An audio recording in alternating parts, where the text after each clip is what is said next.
The following presentation is brought to you by kmmedia.pro. Please visit kmmedia.pro for more information. Now stay right where you are as we present Welcome to Positive Talk Radio, evolving ideas one conversation at a time. Great guests, dynamic stories and interviews, plus new thoughts on a wide range of topics and concepts. I hope that you'll hang with me, Kevin McDonald, my friends, and of course, you. As together we work to understand why we are all here and what we can do to make our world a better place for all of us. To be happy, be kind, and live in peace together. Yep, that's Positive Talk Radio.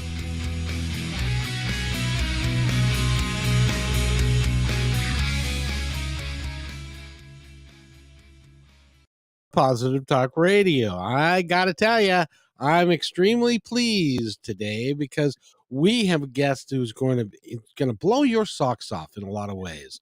He's got a really unique understanding of something that, I'd like to think that it wasn't a big deal, but it is one of the biggest deals in a lot of people's lives, and it actually causes up to and including suicide. Because they just can't take it anymore and they don't see a way out. We're talking, of course, about bullying, and bullying is a huge thing. It's across all segments of society. It's men, women, everybody. It's all of us. And Jennifer Fraser is the guest that we have today. She's I believe you're a PhD, are you not? Yes, I do have a PhD in comparative literature. Yeah, very nice, very nice. And you have been studying. You're also a teacher, and you have been studying bullying and the brain, and we're going to focus on that a lot today because she's got a new book out. It just came out this spring.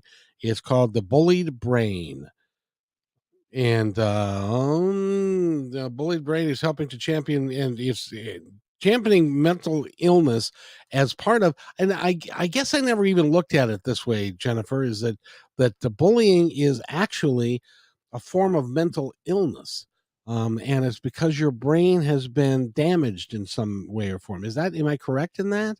Yeah, it's a totally new way of thinking about it, grounded in neuroscience. So what they can see now on brain scans and what they can see when they do a battery of assessments of how the brain is functioning, they can see that there's deficits in people's brains who behave in these highly aggressive or manipulative ways. And which, when you think about it, it really does make sense. Mental health is correlated with brain health. So it's going to show up if there's something that's gotten, broken or damaged or harmed in your brain. And those words are kind of clumsy for the brain. It's more complex than that. But for the sake of us lay people who aren't neuroscientists, that's essentially the way to understand it. Things get broken in the brain, and the really good news is we can repair them. That is the real positive aspect of this because I think back to my childhood and when dealing with bullies and stuff. I never understood what was going through their mind and why they would allow their mind to do that, but it may have come from their parents, and a lot of it's generational issues and self-esteem issues and and all that stuff. But how do you and we're going to get into that because I was going to ask you the question, how do you repair it? But first of all, let's talk about how it gets broken. Well, the perfect word, Kevin, that you used there was mind. What's going on in their mind? And I think that that's really one of our big disconnects is we think that people, when they bully, especially children, we think it's a very purposeful activity and it's a behavior that they're choosing, when in actual fact, it's a very reactive behavior. Children are driven, it's like almost like a compulsion. They're driven to behave this way because of how they feel. And, again, it's complex, but if we want to put it into terms that allow us to take this knowledge and make it applicable in our lives and make it practical and actually allow us to take action steps to make changes, as soon as you see a child who's bullying another child, or if you see an adult who's behaving in a very abusive way, it's a red flag that there's something very much wrong with their brain. It's, in a child's case, it's a cry for help. There should be an intervention immediately from the community, whether it's the school or or social workers. There should be, an intervention in terms of understanding what's going on in that child's home, so that that child is behaving so aggressively, or perhaps the child is a victim of other adults in their life, like a coach or another family member or a teacher or a doctor, even Catholic priest. I mean, we Boy Scout leader. We know that we live in a society that's absolutely rampant with adult abuse, and yet we act as though children somehow are consciously saying, I'm going to be a bully today. I'm going to hurt another child. And then what do? We discipline that child and say, you're bad because you are a bully. It's not a moral issue. It's a medical issue. That child is basically saying to you, I have a problem with my brain. I really need help. And we should be giving that help if we want to heal or rehabilitate that child. The quicker you catch it, the easier it is to rehabilitate that brain. When I was in first and second grade, there was another kid. His name was David, and he was a bit of a bully. Well, no, let me take that back. He was a bully, and if you weren't strong enough, he would bully you. And I didn't know why until I went and spent the night at his house, and his dad was there, and his dad was exhibited a lot of bully-like behavior, and he didn't listen, and he was like, "Do this or else," kind of thing, and so I got the idea that he got this directly from his dad, because his dad was that way, and so he was, trying to live up to what his dad's standards were, but, which his dad was that way, so he thought that that was the way to act.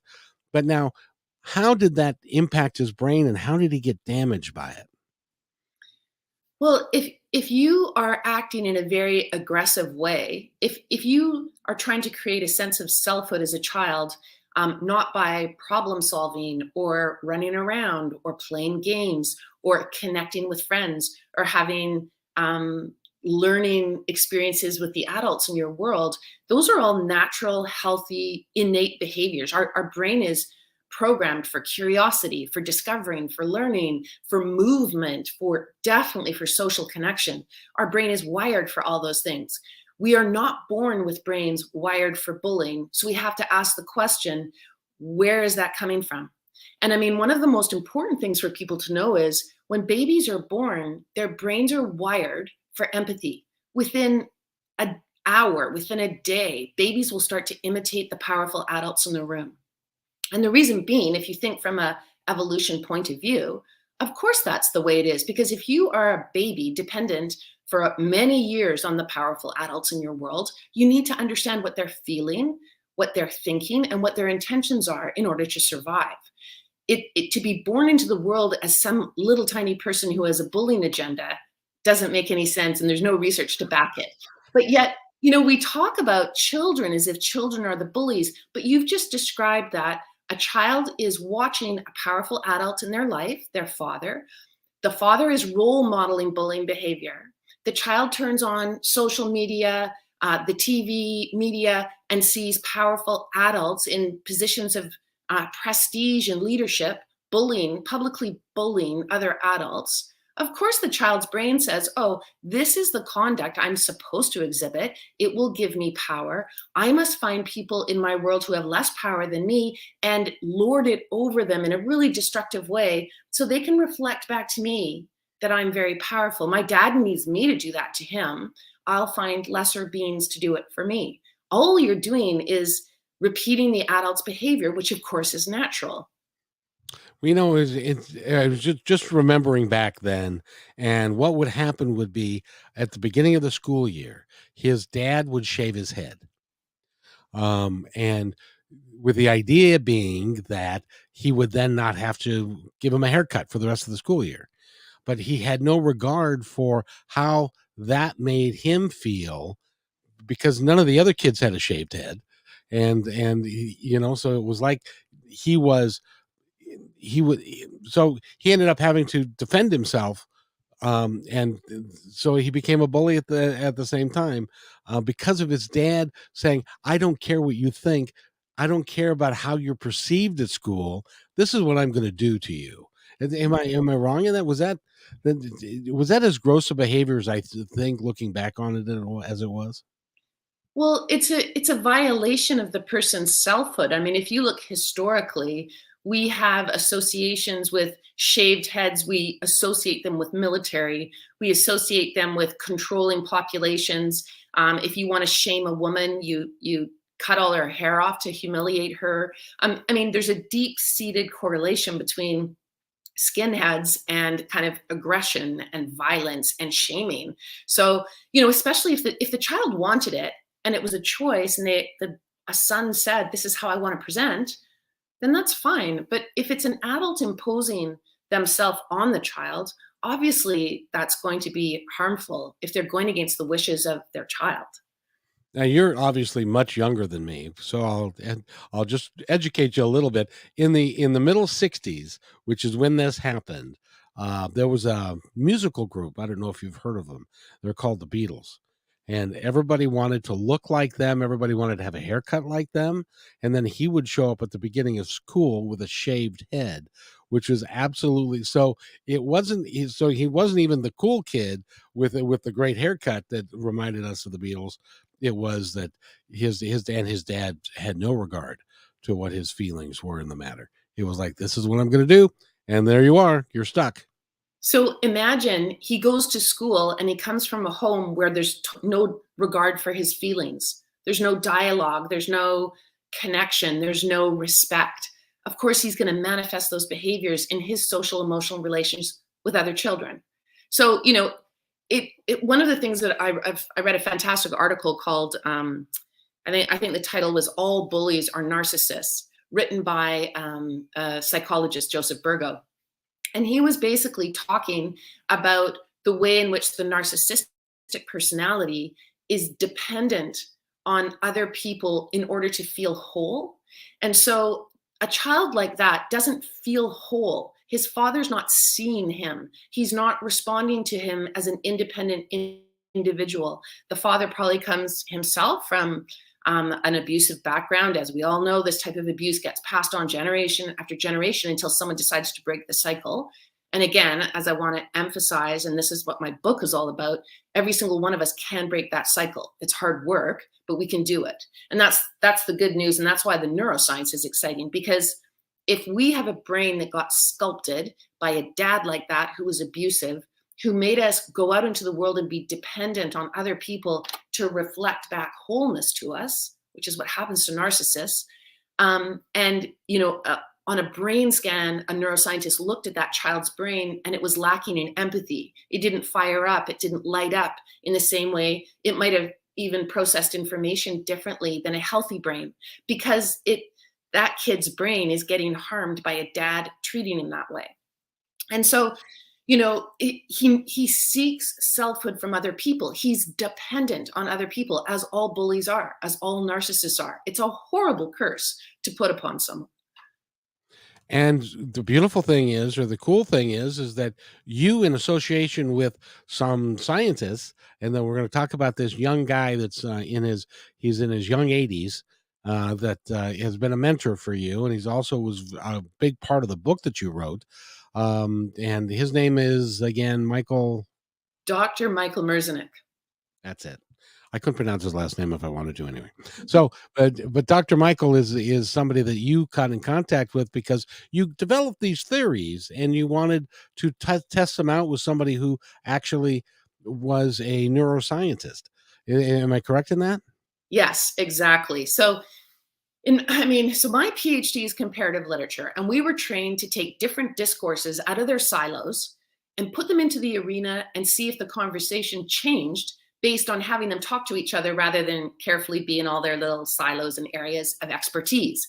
So I did a deep dive into the neuroscience. I looked at psychology. I looked at medicine. I was trying to understand why we have this enormous problem in our society with bullying, why adults are so hypocritical about it, the way in which they tell children not to do it, but then they manifest the behaviors themselves.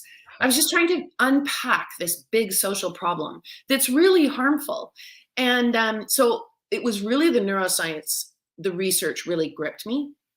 But not being a neuroscientist, exactly as you say, Kevin, I needed an expert. And ended up being very lucky to get one of the world's most significant, most awarded, most influential neuroscientists, which is Dr. Michael Merzenich. And he's referred to as the father of neuroplasticity by his colleagues. And it's neuroplasticity that's the key word that I hope everyone takes away from our show today, because neuroplasticity, right up until the last day you're on the planet, means you can change your brain. Your brain is going to get changed by the environments you're in. So if you're in an abusive environment, it's going to change your brain. You're going to have all kinds of reactions. It's going to get shaped in certain ways. It's going to be on high alert. It's going to develop hypervigilance because you're afraid of the unpredictability. You're afraid of the threat. It's going to cut into the cortical real estate that you could be dedicating to problem solving or creativity or joy or social connection. So these are the terrible things that can happen to the brain. But every single thing you practice changes your brain as well. So faced with something horrible, like in a toxic environment or abusive environment, you can choose to be calm. You can choose to be clear-headed. You can choose to be compassionate and understand that the people treating you this way are actually suffering from hurt brains. You can not give your power away. These are all choices. And neuroplasticity means we can choose. So I went to Dr. Michael Merzenich. I gave him my whole story about what I was doing, why it was important. And he just took a real interest in the project. He's a very generous scientist, and he gave me tons of his time. He read through the whole book. He commented throughout. I just included his incredibly brilliant voice all through the book. And then he wrote the foreword for it. And he said that,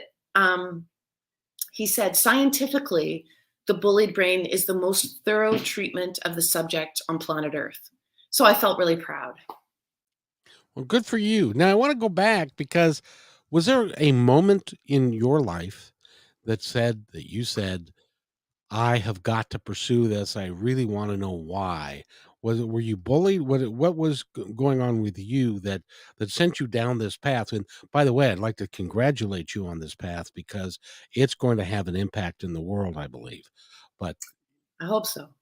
what was it for you that gave you this passion to follow through? And you've written actually 2 books, and we're talking about The Bullied Brain, which you can go look on Amazon to The Bullied Brain, and you can find all the information you need to about the book, and buy the book, because it is relevant, especially today. It's horribly relevant today.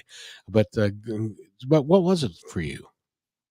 Well, in 2012, I was working in a private school, and a student wrote a mother and said, I can't take it anymore. They're calling us, and I'll soften the language, they're calling us, effing embarrassments and effing pathetic and waste of a player and all these things. And then I was, very startled to hear this. And my husband and I went to a board member who was a lawyer at the school, and we said, look, this is happening. And he said, oh, gather information from other parents, and I'm going to look right into this. And as soon as the headmaster is back from holiday, we're going to address this. And so I heard back from all these parents. I just wrote them a note saying, so-and-so on the board, he wants to know what's happening. Please let me know if you've had any negative experiences like this. And I got a flood back from parents. There was around 30 parents by the end of it. And they said that they had actually gone to the school all through the year, and they'd been saying this has to stop. And why are the boys being talked to like this? And then it spilled into girls. Why are the girls being treated this way? And it was a lot of yelling in the face, public scenes of shaming, humiliation, threatening, grabbing, detaining for more yelling in the face when the kid's trying to get away, a lot of homophobic slurs. And the issue was, it wasn't students, it was teachers. That is horrible. I interviewed a gentleman, and not too long ago, that when he was also in a private school in Canada, and it was a Jesuit school, and they were very, very mean. As a matter of fact, one of the teachers, how he finally got outed was, one of the teachers, if you were the last one back in at recess, you got whipped with a wire.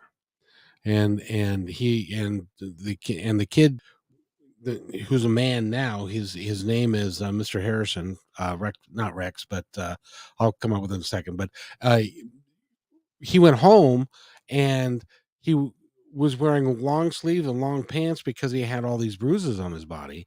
And his mom said, "It's hot outside. Put shorts on." And so he did that. And she looked at him, and then it dawned on them that he had been abused, both physically, sexually, and emotionally, by the teachers of this, and they were priests. And it's so how and he's in the middle age. He is still having to deal with the trauma of being abused by a priest when he was a child, and it's hard.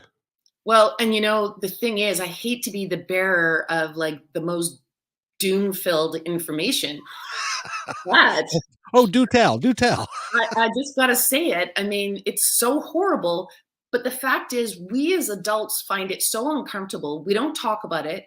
We don't educate our kids properly. We don't make it a constant lesson that it should be. We should teach children about grooming. We should teach children about child luring. We should teach them about physical and emotional and psychological and verbal and sexual abuse. And we don't. We don't teach them anything. We hand them over to the very few abusive individuals out there. They're not a large percentage, but the damage they do is monumental. We hand them over on a silver platter. Kids don't know that they're being abused. It's amazing. They normalize what the powerful adults in their world are doing. Their brain is wired for empathy. They're supposed to figure out what the adult is feeling and thinking and intending, and then try and navigate that as best they can. And they're often ashamed, so they don't tell their parents anything.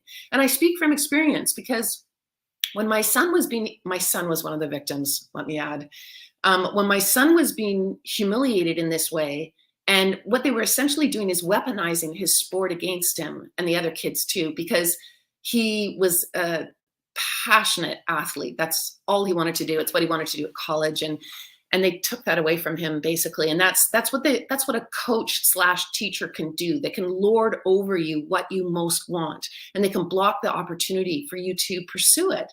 And it's the cruelest thing you can do to a child. Anyway, all the humiliation started something really triggering something for me. Like I saw his mental health go, completely sideways. He suffered depression. He would start having panic attacks. He missed 172 days of school in grade 12. Like it just was a disaster. And I started getting these flashbacks, and I couldn't put it together. I resigned in protest from that school. I refused to teach there. And I went to another private school. And I can't teach in the public school system because I don't have a teaching degree. I have a PhD, and so they won't let me. So I went to another private school. I was lucky to get hired because they're a pretty tight-knit group. And in my third year, a student came up to me and she said, I'm being sexually harassed by a teacher. I was like, oh, I thought to myself, in all honesty, don't tell me. I don't want to know. I don't want to deal with this anymore. I just want to mind my own business and put my head down. Like the other school just did such a number on me. And of course, I didn't do any of those things. I did all the right things like I did at the other school. I told her that I was going to help her and I was going to do everything in my power. And I said, let's go and tell the school principal, because he was my champion. He was the guy that hired me. He was the most trustworthy person. And he'd been her homestay father for years. She was an international student from China. And she was living with her father in her final grade 12 year, but he'd been her homestay father. And, I knew he was the right person. So I said, let's go and tell the school principal. And she said, it is the school principal. Oh boy. So then I like at the other school, the headmaster, I was expected to take a testimony, which I did. Like I took testimonies from 8 kids at the other school. I heard directly from them how they were being abused. And instantly, police investigation, he was instantly suspended.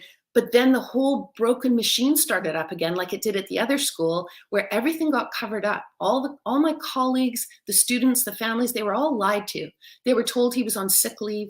Then they were told he was on stress leave. And then right in front of this girl who had had the courage to report, like the clarity in her brain to report, which is almost impossible for a teenager to see what's happening and report it. It was at her graduation ceremony, and 2 weeks previously, she had attempted suicide. And And the school knew, the school administrators knew. And they still did a whole celebration of the school principal, 18 years of service and so wonderful. And he did this and he did that. And he's retiring early. It's so sad, kind of thing, right in front of her. So it scrambled her brain. I have a year and a half of emails from this girl. She went off to university. She joined the synchronized swim team. She's an absolutely brilliant, brilliant scientist. Anyways, in her second year, I got a note from another student who knows how much I tried to help her. And he just said, she took her life. Oh, that's horrible. I'm sorry. And that was the final break for me. That destroyed me. I really honestly felt like I didn't belong to the world anymore. I didn't belong to adults. I couldn't trust them. I didn't know who they were. And then I got the full-on flashbacks to my own abuse as a teenager. I was sexually, physically, and emotionally abused repeatedly by 3 teachers in an outdoor education program in a public school in Vancouver called Prince of Wales School. And the program was called the Quest program. They had us do outdoor education, and that's where the abuse would take place. And you had kind of buried that in your mind up until this came up, and then like PTSD, it all came rushing back. Yeah. And I'm so glad you said that, because really what's fascinating from a neuroscience point of view is the child that's being abused, and this can be seen on the brain scans, the child that's being abused dissociates. So I took the abuse victim that I was as a girl, and I just pushed her over here to the side. And she and I had nothing in common. I was a successful professional. I was a mother. I was a teacher who cared about my students. And she was this broken thing that I never looked at. And so integrating these 2 broken parts of myself together, and I wish I could talk to this Mr. Harrison you're talking about, because what I learned in the neuroscience is we can all get better. We can all heal. We can change our brains so that if they looked at my brain now on a brain scan, they would see a healthy, high-functioning brain. And it's not that I ignored this abuse victim part of myself. I brought her in. I navigated all that. I recognized her. I expressed compassion. I use mindfulness and visualization. I do everything. I speak to her. I speak to my brain. I tell my brain not to panic. No need for a panic attack now. We're very safe. It's what you need to do. And it takes a long time. It's not a quick fix. It's hard work, but it's absolutely doable. I'm going to email him and tell him that he needs to get this book. Because one of his major issues, and I have no idea that it would be this way, but he can't go to the dentist because he cannot stand to have anybody put anything in his mouth. And which, when you think about it, what a horrible thing. Now I know his wife, they're separated now. Well, and his life has been a horrible thing, and it's been hard. It's been really hard for him, and he's working on it. But I think this book would go well to help him. At least come up with because nobody. This is what kills me, Jennifer, is that nobody comes up with a game plan until I ran into you, and you're the first one that I've ever heard come up with a game plan of, all right, this is what happened. You can't stop it from happening, and so, but this is how you can fix it. Now you understand it. Now you understand why you are the way you are. Now you can fix it. You're the first person I've ever heard say that. Okay, so that's really exciting to me, because let's take that example and let's talk about the kind of action step that I have in my book for something like that. So basically, imagine the brain. The brain thinks, and it's being scripted, it's being shaped and sculpted to know that from childhood, if you are forced to open your mouth up in that way, you're going to be violated. So you can't go to the dentist.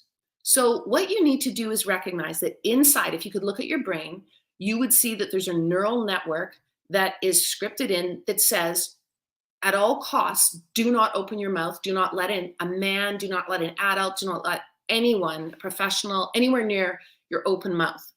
This is going to help you survive. But that brain map, Kevin, is out of date. It no longer applies. And all of us have brain maps that are out of date, that no longer apply, that we might want to get rid of. Now, here's the hard work part of it. And this has been successfully done with veterans. This has been successfully done with people that have chronic pain. So what you have to do is the second you have to practice. So if I want to learn the violin, I need to practice every single day, half an hour to an hour. I've got to script into my brain the neural network for successfully playing the violin so it doesn't sound awful. I can also successfully put into my brain, I need to go to the dentist, and the dentist is a safe place. I can script that in, but I have to practice it and work at it. You start with baby steps. So you practice, I'm at home, I'm safe, I'm holding my wife's hand or my child's hand or a trusted friend or a mental health practitioner, and I'm going to open my mouth and I'm going to see what happens. And I'm going to say to my brain very consciously, I'm here with a mental health professional. They're a professional, they're a man, I'm opening my mouth, nothing's happening. No one's violating me. I actually have a lot of power. I'm an adult. I'm in control of this. So right there, you have the mind is talking to the brain. It's telling the brain to stand down. Now, when you are someone who's traumatized, your brain does lots of things that you're not mindful about. You're not in control of. Like when I started to unpack the abuse I went through, I would have panic attacks. And they would manifest as I couldn't breathe. I literally could not breathe. And my husband would have to just tell me over and over and over again that I was safe and I had to calm down and I had to breathe. And I was, in a panic state. Well, that's an old map. That's irrelevant. I'm a powerful person. I'm a mother. I'm a teacher. I'm a speaker. I'm an author. I'm not afraid. And I would go toe to toe with those guys that abuse me now as an adult. I just couldn't as a child. So we can rewrite our neural networks. We can rewrite those outdated maps that we're sick of and we want to get rid of. And it's hard work. Takes time and takes support. It takes support. This is why the mental health practitioner figure or the trusted friend or the coach or whomever it is that you choose is important. It's a really tough one to do alone. It's kind of important to do it with that, the sacred space of counseling around you or the social emotional network that you work with, Everybody needs a counselor as far as and looking at our world today, I think pretty much that's pretty much a foregone conclusion that everybody needs a therapist and needs a counselor and needs somebody to help them get through some of the really weird stuff that's going on these days. But bullying takes, and I think last time we talked, you told me the statistics of how many lives get lost due to bullying. Do you remember that? Yeah, well, so, I think what we talked about, which is it's been very concerning to me, but you'd be surprised at how difficult it is to get this information out there. Because I think it makes people feel a lot of distress and it makes them feel afraid and they'd rather just kind of put the blinders down. But the statistic you and I were talking about is from 2000 to 2018 in the US, youth suicide, that's 10-year-olds to 24-year-olds, youth suicide has increased 57%. So to my mind, this is really where I'm working to make change. I think that if we educated our children from an early age about their brains and about how mental illness and like aggressive behaviors like bullying, withdrawing behaviors like, cowering, escapist behaviors where you just don't go to school, you don't show up, you don't try, those disengaged behaviors, that's all a brain trying to cope with a hostile environment. The brain is using all its tools to try and stay safe and alive in a very hostile world. And kids need to know that. They need to know that when that sympathetic nervous system gets activated, our fight, our bullying behaviors, our flight, our escapist behaviors, our freeze, our cowering and just stay small and the teacher won't notice me behaviors, those are all natural brain reactions. And they impact the physicality of us and the brain architecture. And if they keep getting activated, they can be incredibly destructive to the immune system, to the brain, to the body.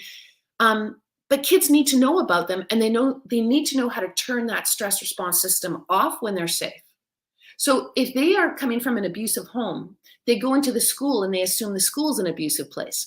If you've been in an abused childhood, you go to the dentist and you think the dentist is an abuser. So you've got to let your brain know that there's different environments and it needs to learn what's safe and what's not and navigate that accordingly.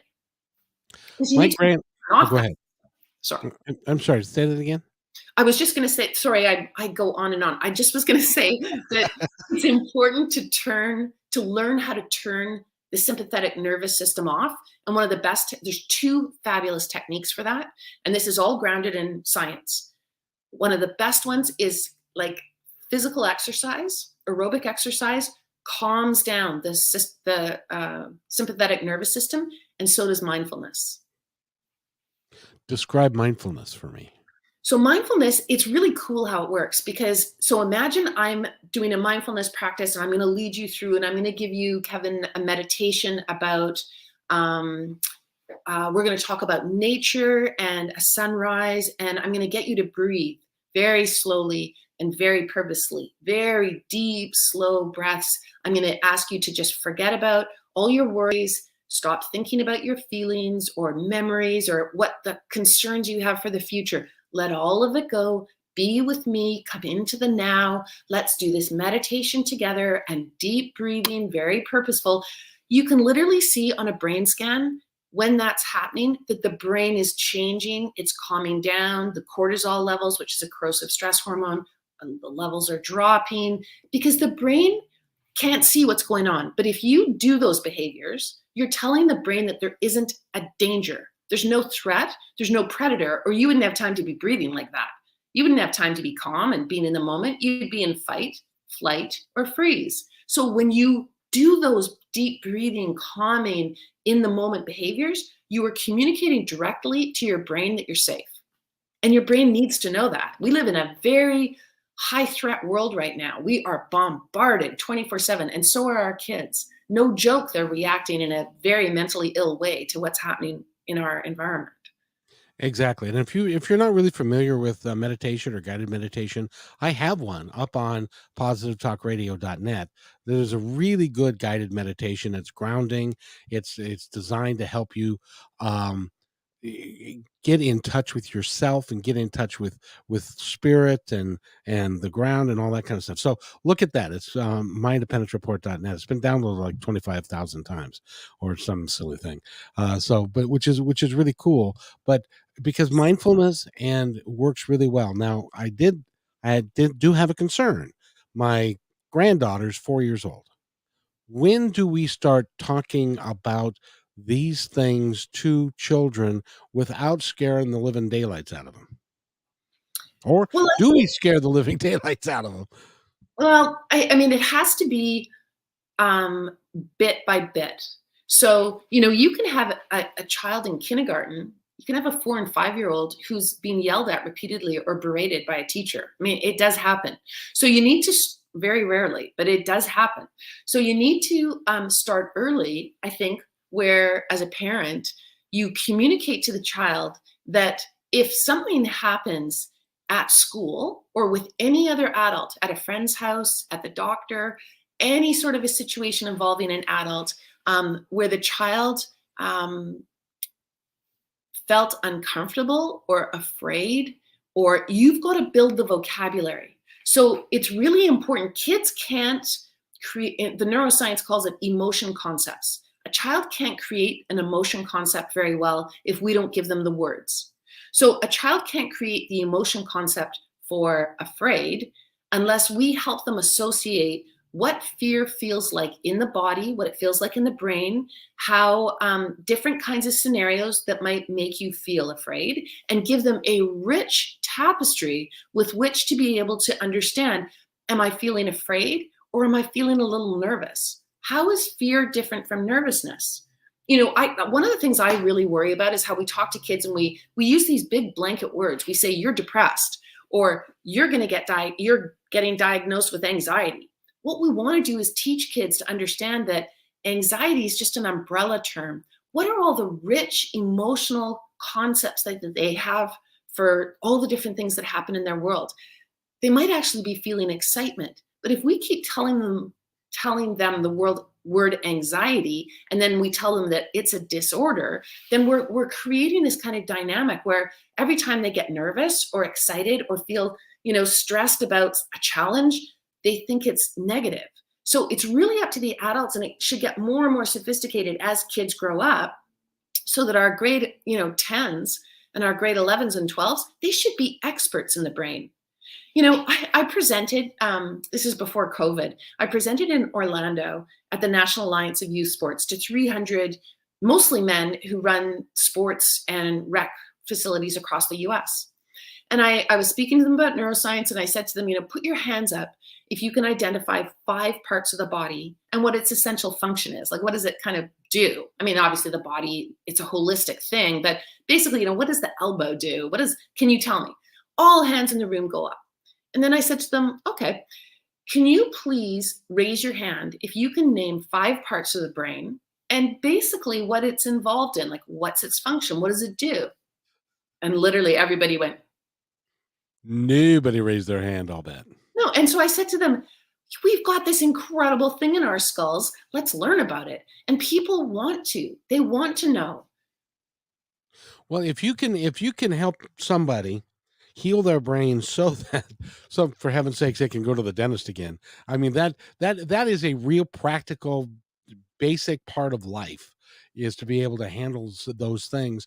And when you are terrified like that, when you're a kid, and unless you fix it, it's going to continue all the way through your entire life, and can bleed over into your children and to other people that you come in contact with.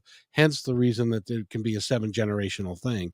And somebody's got to break the cycle at one point in order to break that 7-generation thing, so that further, because, that ripple effect can go for a long time for a lot of different people if you can break that cycle.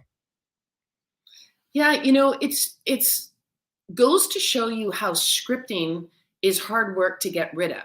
Because what happens is, also in our society, we live in a society that has normalized bullying. It's normalized abuse. And really, this is what I have to try and unpack in the book, because I have to convince the reader that on the one hand, we're told bullying is bad, but we actually, and I show this in the book, how it works, we actually are trained to believe on one level that abusive behaviors are a necessary evil for greatness. So, I bet that dad shaving his kid's head thinks he's empowering his kid to intimidate and put fear in other children. And that's going to give his kid protection and power. Like, I don't think people want to hurt their children. It's not a choice. It's like a kid that goes to school does not want to hurt other children and bully them. It's not a choice. That said, I'm all about accountability, especially for adults. Adults have to take accountability for their behavior. But it's tough to be in a society where, as I told you about, these abuse scenarios, they don't get identified and stopped. Abuse goes on and on and on in Boy Scouts, in the Catholic religion, in schools, in arts programs, in the workplace. We live in a society rife with abuse. So we have to find the courage to face that, unpack why that is, and then debunk the myths with science. That is a hard concept. That's a hard thing to do because so many people are in denial. Mm-hmm. They don't want it to be the way it is. Yeah. They don't want their children to suffer, and there's more abusers. I think that there are more abusers out there than in. And what drives me crazy? I really wish that we could change this part, is that when we have somebody that's been abused, we call them, oh, they've been abused and we need to help them. But we don't talk about the abuser much. And that they are also hurting, and that they also need to, in your research, you've discovered that their brain is damaged as well. And they're not going to lead a productive life in a positive way until they can change. And we don't talk about that at all. No, but if you think about it, it makes perfect sense. So let's go back to the sympathetic nervous system. Basically, what happens is when it's activated, your brain is primed to fight, flight, or flee. So imagine the abusive individual. They are perpetually in fight mode. They abuse other people, usually behind closed doors. They abuse their kids at home. They abuse children that they are teaching or coaching. They abuse them as a doctor, whatever it is. They have a split personality. It's called borderline personality disorder. And they are very adept and manipulative. They're able to cover it up. But imagine what it's like living like that, where day in, day out, you are scripted. And, you know, when you look at these heavy duty people like Harvey Weinstein and Dr. Larry Nassar and the abuse they did for 20, 30 years with a whole society enabling them every step of the way, they were identified as abusers 30 years ago, but the whole system protected them. You know, what they're doing is saying literally the same phrases over and over again. They have a new victim or two every year. They wear the same outfits when they do the abuse. They say the same words and they do the same abusive gestures. In other words, they're not even really alive as human beings. They've become caricatures of themselves. They don't have real relationships, real conversations, real interactions. All they do is they seek the victim, whoever, they cast a wide net, they find the victim, they abuse the victim, and then they start all over again. It's a horrible way to lead your life. How do you get them to recognize that they need to change? Well, I mean, by the time you are at that stage, rehabilitation is probably pretty tough. Now, imagine Harvey Weinstein at 22, and he abuses his first woman. And he gets hauled up on the carpet because she reports it. And the manager, his producer, whatever, says, you know, Harvey, you're a genius. I can see your talent. But you know what? You can't treat people that way. You can't work here if you're going to treat people that way. I'm sending you to rehab. Come back in 6 months and we'll see how you're doing. You'll have someone monitoring you for a stretch of time until I can be sure that you've gotten better. It's what we would do with alcoholism. It's what we would do with drug abuse. Why do we not rehabilitate brains when they're broken like that? We rehabilitate elbows and knees. Why not brains? Because that's elbows and knees are easier. Brains can be a little, but you are right. If you can rewind, if you can do what the steps that you're taking, and a lot of them are put out in your book, which is the Bullied Brain. If you can change those neural pathways, and I believe, didn't we talk about last time that you can actually change the neural pathways of your brain and make it whole again? Absolutely. You absolutely can. The brain is remarkably adept at repair. So here's another really important thing for people. So Dr. Michael Merzenich has created an online gamified brain training program. But what I find is that people are unmotivated to do it. And the reason they're unmotivated is because they don't think about their brains. They don't worry about their brains. They have no idea that their brain has neurological scars on it or really destructive neural networks. They think it's normal, whatever. So for me in the book, I really had to get people to understand and get them motivated and get them to understand why they have to do this kind of a program. But you could be doing daily brain training to create a high functioning, high performing, and organically healthy brain by doing things like the physical fitness, the mindfulness, and brain training on Michael Merzenich's site. It's Brain HQ. I talk all about it in the book. I talk about how it works, the research behind it, and why it matters. And you know, it's a choice. We can choose to have a healthy brain if we really want that. And talk about positivity. It so greatly increases your happiness and your health and your positivity and your well-being and your relationships. Why wouldn't we all try for that? Are you finding in your work and in traveling around and in talking to people, there are more and more people that are receptive to this approach? Well, you know, it's funny. Somebody was saying to me, I don't remember who it was. It was another interviewer. And she said, you know, post-COVID, I'm seeing a change in people. Because we've been very science focused lately, we're starting to pay more attention to other science as well. And so this is a good time to talk about brain science. Plus, because of COVID, people have gotten very traumatized. You know, the isolation was bad for people. The insecurity in the job front was bad for people. The threat of the disease made everybody's sympathetic nervous system ramp up. So people are looking for remedies now. They're looking for ways to do things differently. So I think it's actually, we're kind of at a tipping point. And with you, Kevin, I really want to see the system tip into what I call a neuro paradigm. So I want us to leave the bullying and abuse framework, the bullying and abuse paradigm. And I want us to enter into the new neuro paradigm where we work with our brains, not against them. That is, I think, is a great goal, and it really is needed, because we cannot continue to go down the path that we are on currently. It's just not healthy. It's not healthy for any of us. It's especially not healthy for our kids. I mean, a society that has children committing suicide as the second leading cause of death in youth populations has to admit to itself, painful as it is, that we're doing something wrong. As Sean, I'll put it up on the screen one more time.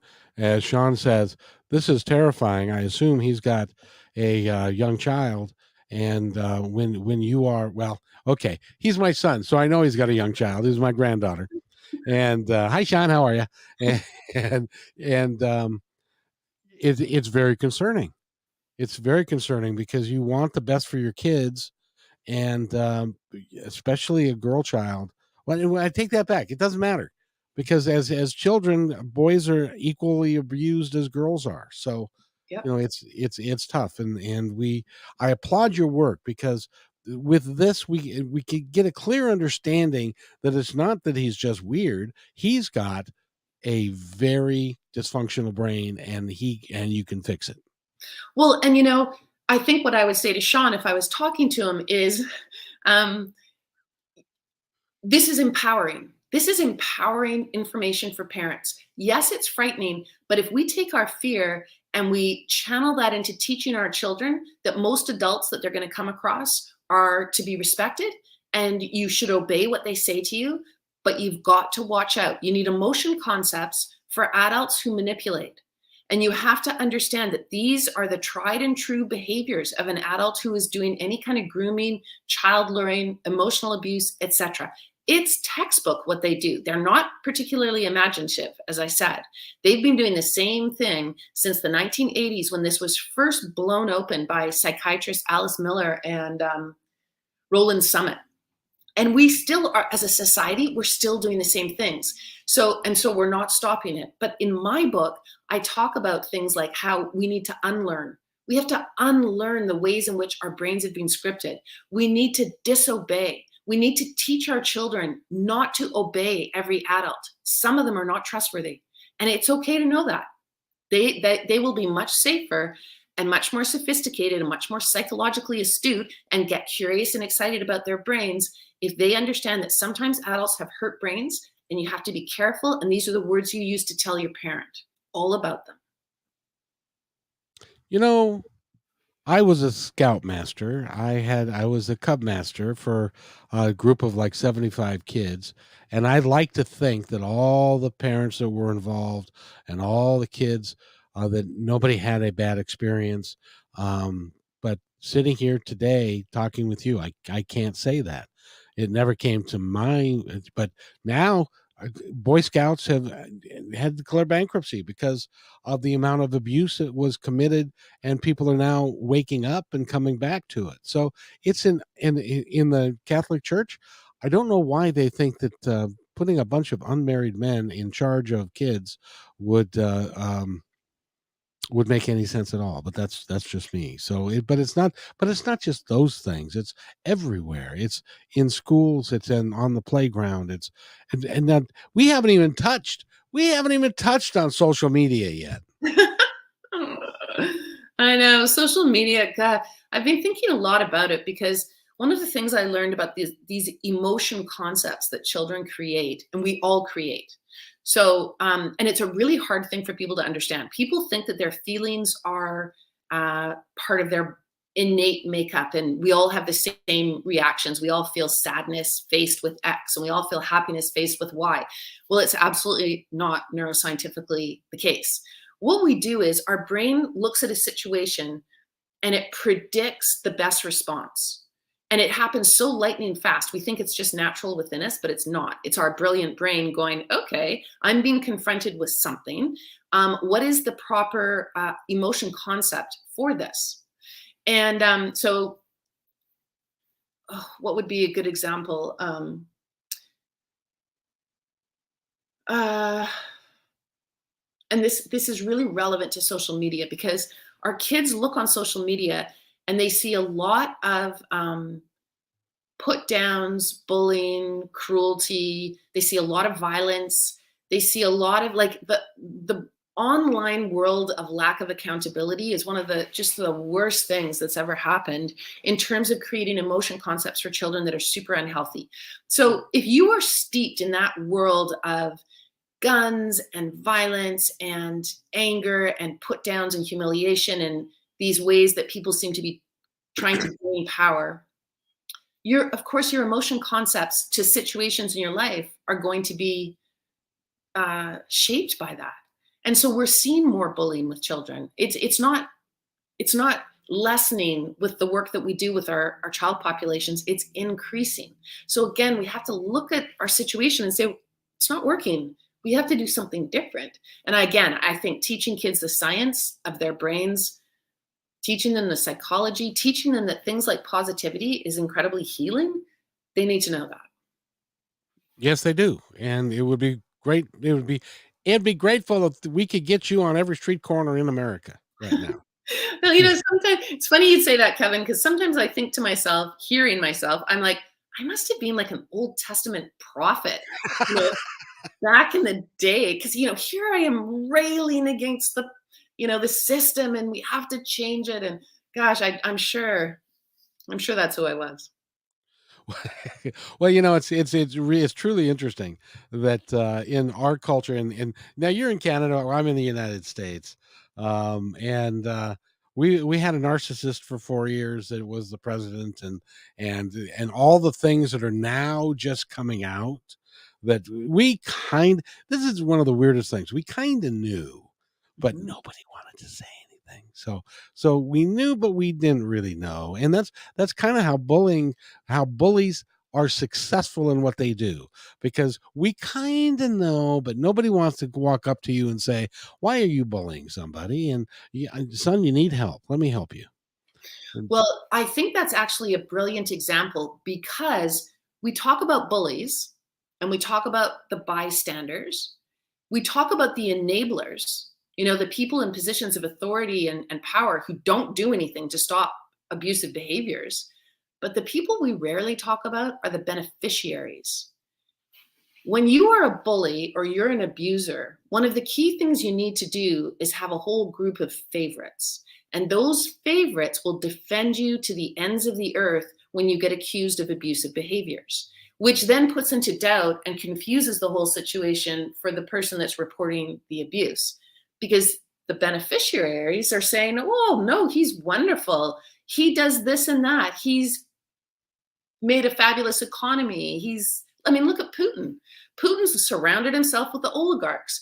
And the key aspects of bullying and abuse, they require three key elements: fear. The target is riddled with fear, and so are some of the bystanders. Humiliation.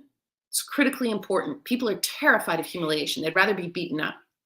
And then the third one is favoritism, which is not talked about.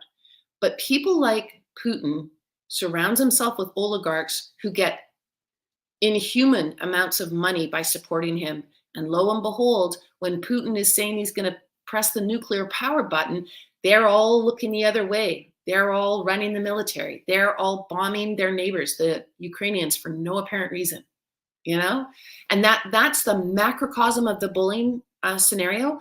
But behind the closed doors at a sport practice, you will always read that the abusive coach or the abusive teacher, they've got the favorites, they create incredible amounts of fear, and they use humiliation.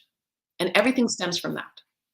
I had one of those, and we talked about it before. But you're right. And the other thing that they do is it seems to me, now correct me if I'm wrong, but narcissists surround themselves with people who they can manipulate and control. And then if you step out of line, then you get ostracized, and you're no longer good, and you're bad. And so that's an example to the other folks that are still loyal to you not to step out in any way. And so he literally uses fear to control people and to control the environment around him. Is that Absolutely. That's exactly how it works. The other thing that's so deeply concerning about narcissists and why they trick people all the time, and this is why pedophiles trick families all the time, is one of their techniques, Machiavellians and narcissists, is to ingratiate themselves, to fawn over, to manipulate, to groom, to love bomb powerful people. So when you're a pedophile and you're grooming a child, you're usually also grooming their parents. You're making the parents believe that you have an interest in the child and that you see how great they are, and so you have to be so vigilant against falling for all of that because it's so manipulative. But somebody in a position of power, even a world leader, they will absolutely do everything in their power to align themselves with other extremely powerful people in order to create those relationships once again where when it suddenly they do something wrong or they abuse in a very blatant way, they've got this very powerful group of people that will be like, oh, that couldn't have happened. That's not the man I know. or you've got somebody like a Harvey Weinstein who's got people around him that are very powerful, and um, but because he has put them in a position of they've done things that they probably should not have done, that he's now has got the power of that holding over them as well, because they don't want to out him because then they get outed themselves. That's absolutely brilliant. That's exactly what happens. It's complicity. And you'll find, I just was consulting with a family that's having a crisis of people abusing their daughter. And one of the things that the father highlighted was that they were joking. The abuser was joking along saying, oh, come on, you can pay me not to do X, Y, and Z, because they had a working relationship. And the guy wrote him and said, are you like offering me, are you saying that I could offer you money not to do something that was sort of reprehensible? And he realized in that moment, this is how the guy operates. He makes people complicit. And this is how the abuser will make a child feel complicit, as though the abuse was consensual.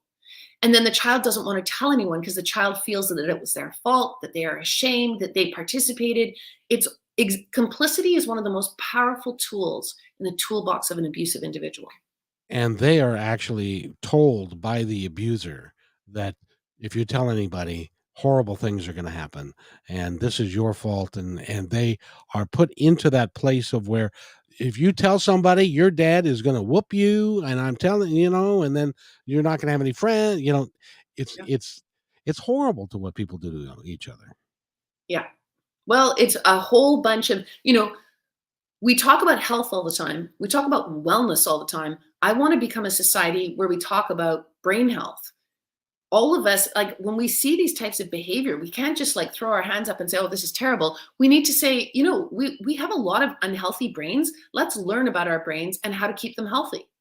What do we need to do as a daily practice to ensure that our brains are not getting, shaped in these very destructive, negative ways? Everybody should have a chance to have the healthiest brain possible. It's just that we live in a society that doesn't talk about the brain. We don't teach it at school. We don't teach parents about their children's developing brains. We don't talk about teenagers' brains and how they're undergoing these enormous changes. It's really odd.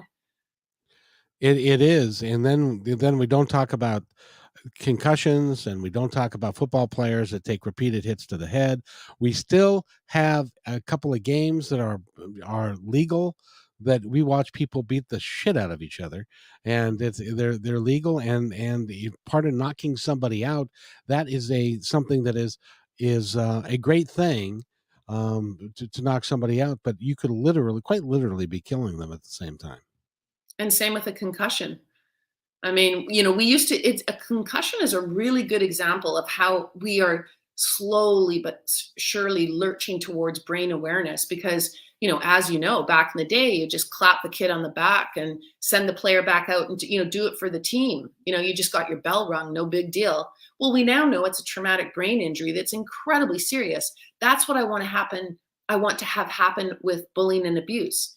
I want people to understand that it's a traumatic brain injury. You can't see it, just like you can't see a concussion. Doesn't mean it's not there. When I was playing high school football, back then, this goes back to the middle 70s.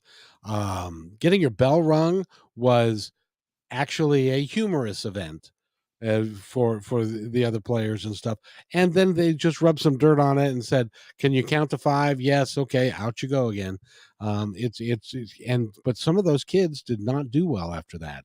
And the pro athletes, they now know that the brain has been seriously impacted. So you can,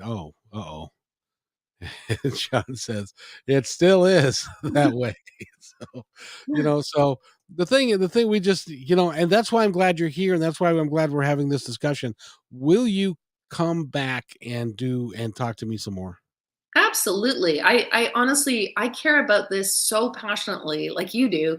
I am so happy to talk about this anytime. The more we can reach people, give them the tools they need, get the science into their hands in a really practical way that's applicable to their lives, let's do it. I think that long term, it's going to be a necessity if we're going to get to where we want to go. We can't get there without a healthy brain. Exactly. And you have to have a healthy brain, and we have to recognize that brain dysfunction causes more. Now I don't know. I'm just a talk show host, but I'm going to say that a dysfunctional brains cause more death and destruction than just about anything else on the planet. Am I close? Well, exactly that was backed up by a huge research project in the US that took place in the late 1990s. It's called the ACE study, Adverse Childhood Experiences Study. And what they did was they studied adversity in childhood, like terrible things in childhood. They didn't look at outside events and they didn't look beyond the home. It was a very tight, focused research study, which is how the scientists like it. And it was done by 2 American doctors. And what they found was, and they weren't looking at events like natural disaster or immigration or those types of things. They were looking very specifically at the relationship between the adults in the house and the children. And so the adversity was all about adults and the way they treated children. It was things like substance abuse, mental health issues, divorce, domestic abuse, were the children witnessing domestic abuse. And then there was only 10 questions about what was going wrong in the home. And the other fifth one was a family member in jail. So those were the 5 questions that had to do with like traumatizing adult types of things. But then the other 5 questions were laser focused on child abuse. Were you emotionally abused, daily put down, criticized, berated, made to feel less than, humiliated? That was one. Sexual abuse, obvious. Physical abuse, obvious. Physical neglect, an obvious one. And emotional neglect, which people tend to forget about. Did you feel Not obvious one.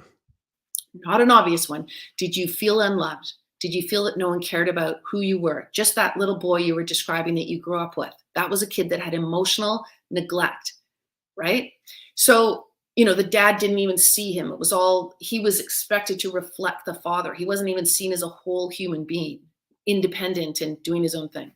So what they discovered was, and they did almost very close to 20,000 surveys of people, they found that there was a direct correlation between adversity in childhood and how much you suffered. Like the higher your number went, the more likely you were to have midlife chronic disease and shortened lifespan.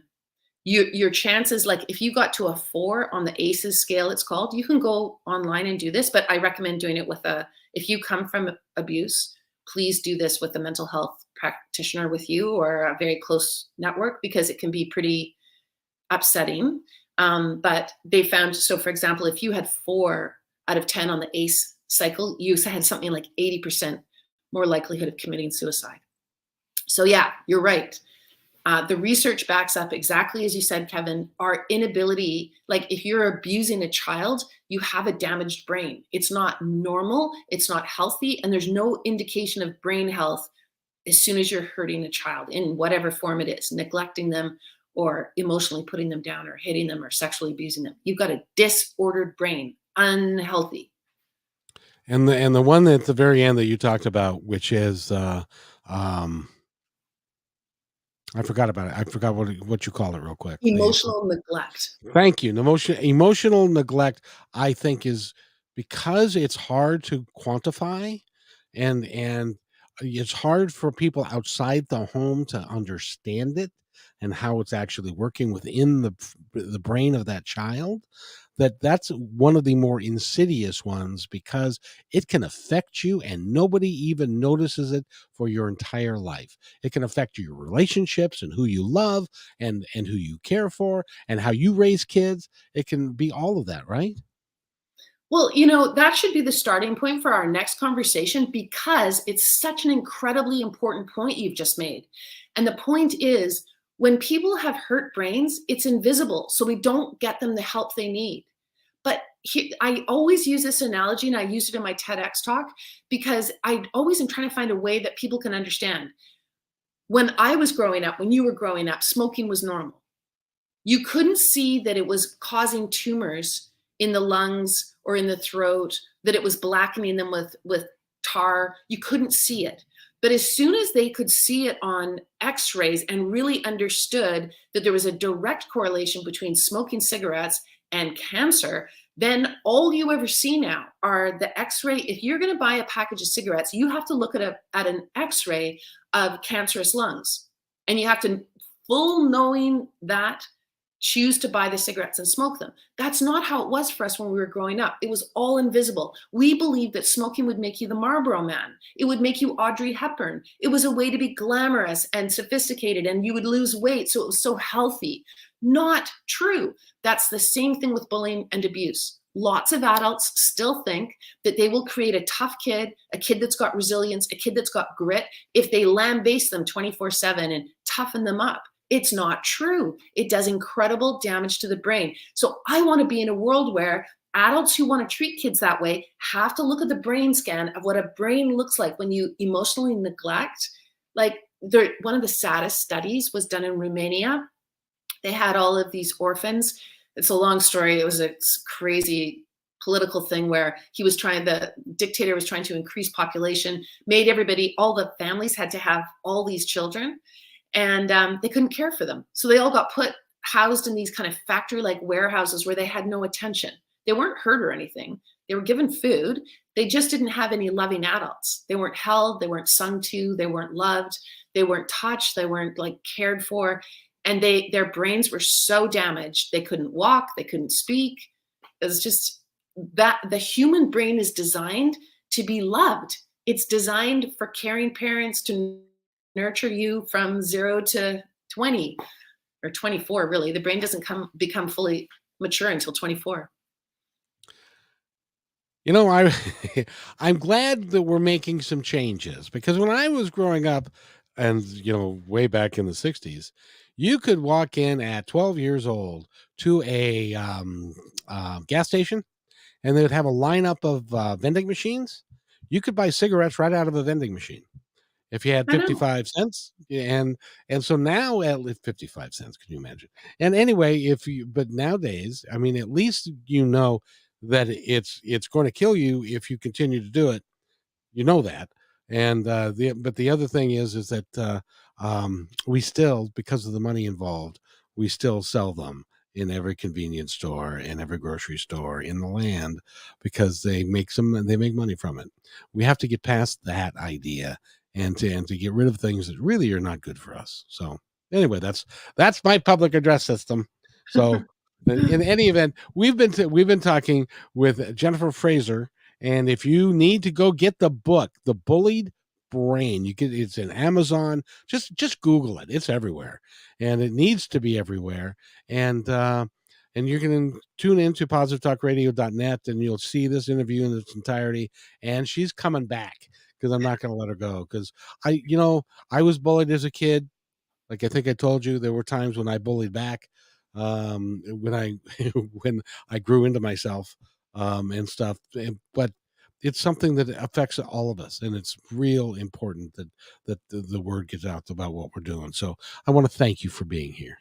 Well, thank you for having me, Kevin. It was really just a great conversation, as always, with you. And what did you have a website we can reference as well? Yep, it's bulliedbrain.com. Now that's easy. Bullybrain.com. Go there Yeah. and talk to her, or you can get a hold of her if you want her to speak at your event. She can do that. You just need to pay. Well, you can do it by Zoom, or you need to put her in a hotel and stuff. But you can do all that. So So again, thank you. Thank you. And if you, before we go, is there anything else that you'd like to add before we wrap up? The key line that I always end with that I want people to remember is hurt brains hurt. They feel pain inside. They hurt other people. Hurt brains hurt. And that's why we need to get them better. And they hurt each other. And perfect. Thank you so much. Go get the Bullied Brain, and you can help people that you love, so that they can heal themselves. So, and thanks again. We'll see you next time on Positive Talk Radio.